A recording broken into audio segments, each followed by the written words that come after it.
The ocean is a fascinating place, as well as the origin of all life forms currently living on our planet Earth.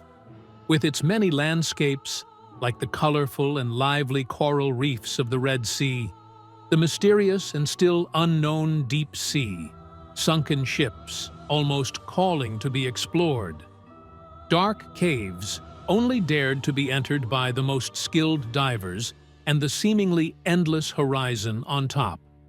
About 240,000 known animal species live in the ocean today, ranging from the highly social and intelligent cetaceans like whales or dolphins to the misunderstood yet most notorious predators of the whole sea, to fascinatingly complex cephalopods like octopods, to some of the most simple, though utmost essential animals, such as sponges, corals, krill, and plankton.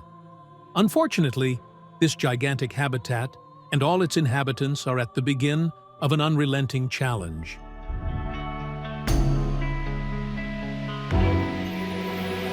Before the impact of humans, the ecosystems of the ocean seemed to be in great balance, with each organism playing its part in the circle of life. Marine life began approximately 2 billion years ago, with the occurrence of the first multicellular organisms. As the early creatures of the ocean evolved, the sea became more and more alive, and eventually the first animals set foot on land roughly 400 million years ago.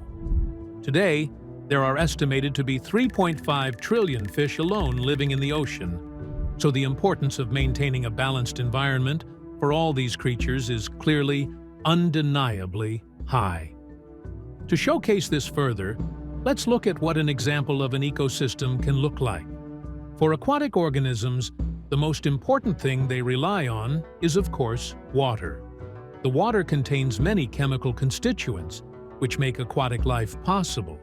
Like we already know from evolutionary theory, life starts from a singular cell. We have many simple and small organisms living within our oceans called plankton. Plankton are organisms floating in the water that are unable to move by themselves. They build the basis for providing all kinds of fish with nutrients, directly or indirectly. The smaller fish are eaten by the bigger fish. This system extends until we reach the apex predator of an ecosystem, for example, sharks. Sharks, on the other hand, help regulate the population of fish and are known to eat other animals that harm, for example, corals. Meanwhile, corals are important for the smaller animals. With all of this in mind, it becomes clear that many organisms in one way or another rely on each other within their shared ecosystem. How does this affect us humans, though? What will change for us if we create imbalances in these ecosystems?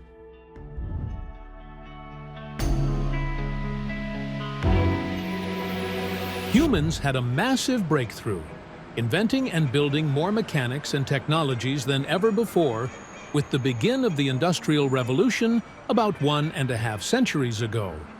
With a mass of products, there will also be a mass of resources necessary to keep up the production. One of the most vital resources are fossil fuels. But what are fossil fuels and why are they a problem? There are three main types of fossil fuels: coal, oil, and gas. The problem with coal are its many CO2/carbon dioxide components. When burned to generate energy, the CO2 inside the coal is set free into the atmosphere. CO2 itself isn't bad at all. The problem lies with the imbalance in the atmosphere that is created if too much of it is emitted. Luckily, plants can transform CO2 into O2/oxygen through a process called photosynthesis. That is one of the reasons why it is so important to protect the rainforest and all forests in general. The ocean plays a major part in this as well, since algae can capture huge amounts of CO2. Unfortunately, the gigantic amount of fossil fuels being burned has already emitted so much carbon dioxide that the natural balance has been thrown off. What does this mean for the planet? Since CO2 is a so-called greenhouse gas, it amplifies the natural warming of the planet through absorbing the sun's radiation. Greenhouse gases prevent the heat of the sun from being reflected back. therefore warming up the planet, as the heat is pretty much accumulating in the atmosphere. If the Earth becomes warmer, so does the ocean within. Additionally, the warming causes the chemistry of the ocean water to change, resulting in less oxygen. This phenomenon is called deoxygenation. This causes many marine animals to leave their original habitats, to relocate to cooler waters. Each animal has its own role in their ecosystem, but if they enter a different one, they might disrupt it. Since more animals are now in the cooler waters, the competition for food becomes harder, as there are more animals sharing the same habitats and therefore resources. Tropical herbivores such as parrotfish have destroyed entire kelp forests due to them entering regions which they normally wouldn't. Climate change is an especially dangerous threat to corals, to such a degree that corals could die out almost entirely if the warming reaches 2 degrees Celsius or more. Already today, many corals are affected by pollution and climate change, causing them to become stressed and therefore losing the microscopic algae that the corals rely on to stay healthy. An important question here is, what exactly are corals and why are they so important? There are many different types of corals, with some of them being more vulnerable than others. Corals are animals formed by calcium carbonate skeletons secreted by coral polyps. Polyps are small, connected organisms that form colonies, which together create larger structures, such as corals. Each polyp uses its tentacles to capture food, providing nutrients that sustain the colony and contribute to the larger organism's growth and maintenance. The calcium carbonate skeletons of the corals are what allows them to form a solid structure. These structures can provide shelter and food for animals, protection from storms and erosion, regulation of the ocean's chemistry, and many more things. It's safe to say that corals are very important organisms for the ocean, and even us humans. That's why scientists all over the world are trying their best to preserve them.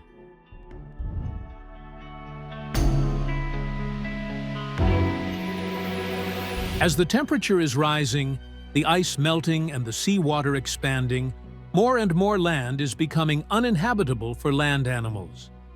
The polar regions on our planet contain massive amounts of ice, which due to warming continuously breaks off into the ocean. Ice sheets and glaciers are therefore melting away, while the sea level is increasing.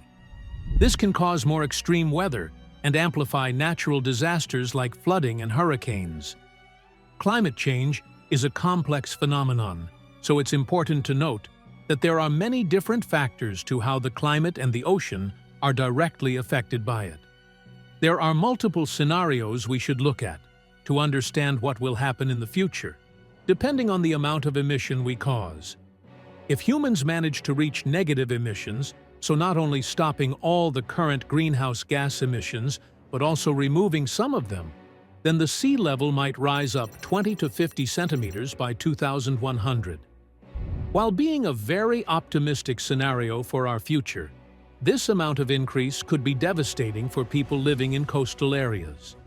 It would cause floods to occur a lot more frequently, with a much larger impact, leading to massive destruction of the affected places. To circumvent this, humans would need to invest a lot of money for safety measures. Since 1980, flooding has caused over $1 trillion of damage worldwide, while more and more people will be affected in the future. Riverine and coastal flooding affecting over 70 million people in 2024. Not only do floods and natural disasters in general cause physical damage, but they can also cause mental distress and even mental illness to those affected. It can be a traumatizing experience if oneself or a loved one is in acute danger or even injured due to a disaster. People living in smaller and poorer communities are at the most risk, since they lack protection against such disasters. The worst-case scenario would be if humans fail to take measures and continue to cause greenhouse gas emissions. This could result in the average sea level rising 2 meters by the end of the century, which in itself would be a catastrophe. One can only imagine the long-term consequences if this were to occur. An additional problem could be the content of the ice that is melting, as a lot of it has been frozen for thousands or even millions of years, exposing animals, including humans, to new unknown bacteria and viruses that have been preserved in the ice. Because we are not accustomed to these microorganisms, some of them might be harmful to other organisms like humans, as the bacteria and viruses enter local water resources, or are spread through various animals. Epidemics and maybe even pandemics could be triggered. As a result, some existing outbreaks have already been linked to climate change.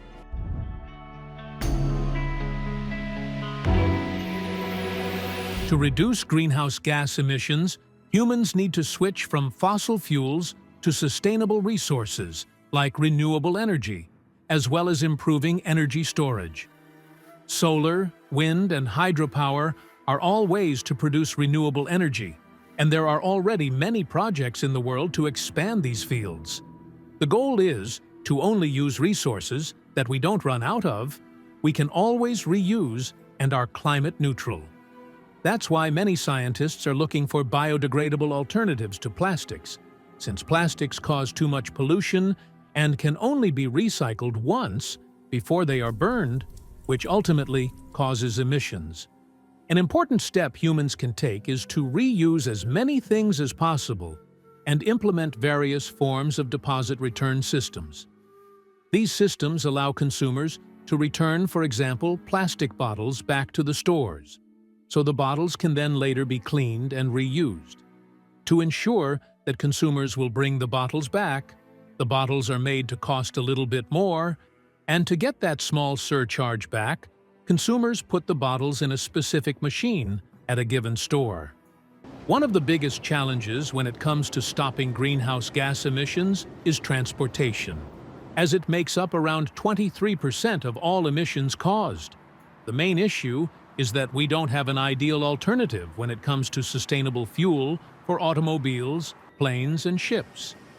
Humans need to focus on building solid public transportation systems with trains and hybrid or fully electric buses, for example.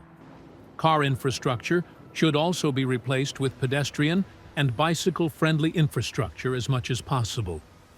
Humanity has to focus on further research and innovation to make automobiles stop relying on diesel as well as gasoline and instead build more sustainable cars like electric cars. Transportation via aviation and shipping requires a lot of further development for sustainable alternatives to heavy fuel oil. We already have potentially promising new types of fuels, such as sustainable aviation fuel, SAF, hydrogen, ammonia, biofuels, and battery cells for aviation, and for shipping. Biofuels, hydrogen, and ammonia, among others. All of these alternatives have their up and down sides and are still being researched as well as tested for general use. Since global fossil fuel subsidies reached $7 trillion in 2022, it is another crucial step for the governments all around the world to adapt their priorities in favor of sustainability. Instead of supporting the fossil fuel industry further, governments need to invest in future-oriented resources and technologies, as well as optimize the current usage of resources available. Massive changes like these take a lot of courage for any government, but this challenge can also provide a significant chance in development and many new economic opportunities.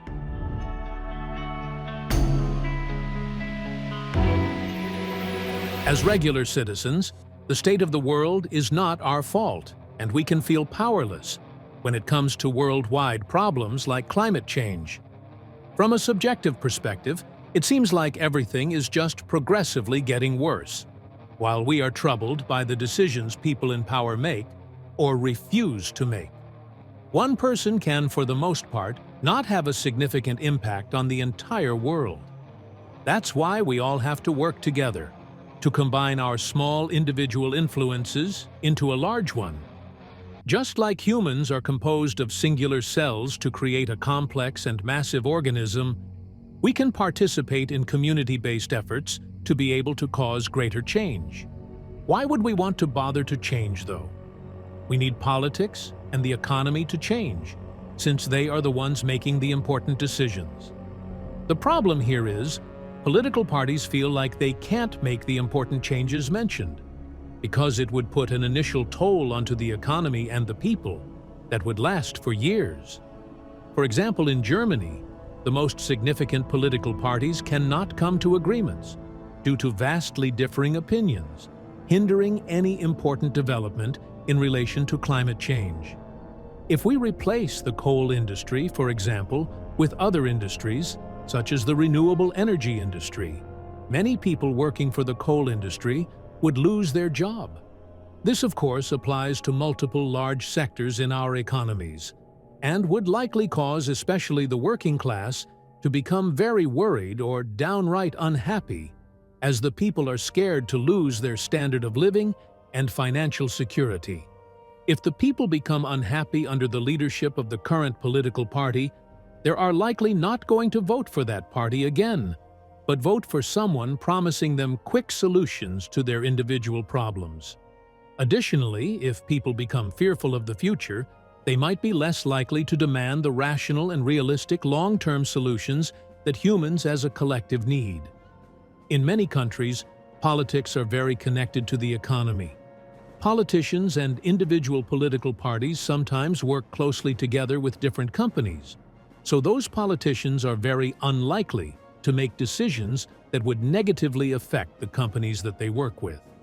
Some of the companies politicians work with are from the coal industry or other harmful sectors, which could also be a factor to why politics are still subsidizing fossil fuels, even though it is not a solution in the long run.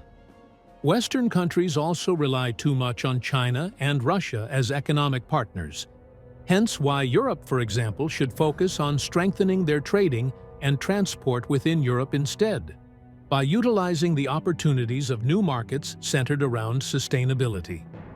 The best thing we can do is to be strong as a collective to influence the economy and politics. If everyone would refuse to buy anything from a certain company, that company will go bankrupt and their production cycle is stopped. Through what we are buying, we can influence the economy.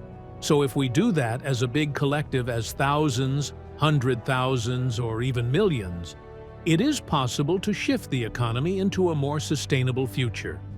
In addition, this will show politics that we are not scared of change as we go forward confidently, even with sacrifice. Boycotting has worked many times in history. It is of course important, though, to be careful who we boycott and who we don't. Now, what is it that we should buy? First of all, we should buy as few things as we can and invest in infrequent but higher quality purchases. For example, instead of buying 5 cheap shirts, buy 1 high-quality shirt. It's going to last longer, and if we don't like it anymore, we can use thrift shopping and exchange clothing or anything else we would want. As already mentioned, transportation is one of the biggest problems, hence why supporting local industries and local food sources are an important step. So making sure to buy fruit, vegetables, etc. from your own country, or from as close as possible at least. This, of course, also means to reduce traveling as well as traveling by the most sustainable means available. Buying animal products like meat, dairy, eggs, fish, etc. should be avoided, since they create more emissions due to how they are produced, while also having longer transportation routes in comparison to plants and mushrooms. The production of animal products is additionally inefficient from a resource perspective, since we add an unnecessary step by feeding water, vitamins, and plants to an animal for months or years, to then eat the animal, while we can just eat the plants ourselves, ending up with a lot more food in total. Making significant lifestyle changes may not be easy, though living a life with a purpose, being part of a strong community with benevolent intentions, can be very life-fulfilling.